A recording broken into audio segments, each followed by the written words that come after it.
અમદાવાદમાં ચોમાસાના આગમન સાથે જ શહેરના રસ્તાઓ પર ખાડાઓનું સામ્રાજ્ય જોવા મળે છે। બાપુનગરથી સરસપુર જતા રસ્તા પર ઠેર ઠેર ખાડાઓએ વાહન ચાલકોને મુશ્કેલી વધારી છે।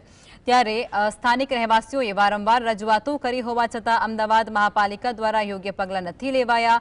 એક નાગરિકે જણાવ્યું કે વોરાના રોજા અને ઇંટવાડા પટ્ટા વિસ્તારમાં રસ્તાઓ તૂટેલા છે અને જેના કારણે રોજિંદા જીવનમાં અડચણો આવે છે।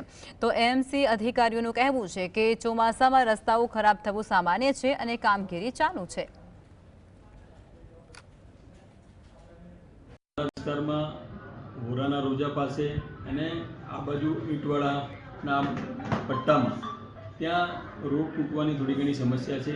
એ તંત્ર કરી રહ્યું છે અને વરસાદી સિઝનમાં તંત્ર એક એક્સ્ટ્રા લોકોની વ્યવસ્થા રાખે છે જેથી કરીને વરસાદી પાણીમાં જે ગટરો ખોલવી અને એ બધી વ્યવસ્થાથી ગટર જે ડ્રેનેજમાં પાણી વહેલું જતું રહે, સ્ટ્રોંગ ડ્રેનેજની જે ગટરો છે એ બધી સફાઈનું કામ 2-3 મહિના પહેલાંથી સ્ટાર્ટ કરવામાં આવે છે। છતાંય એ થોડાક પહેલાં જ વરસાદમાં પાછી ચોકઅપ થઈ જતી હોય છે એટલે એના માટેની વ્યવસ્થા તંત્ર તરફથી કરવામાં આવી રહી છે। इंच पानी भराय तो खेड़ सुधी पानी भराई जाए, लोकोना घरमां पाणी जाय छे। सरकार जोती नहीं, सहाय आलती नहीं।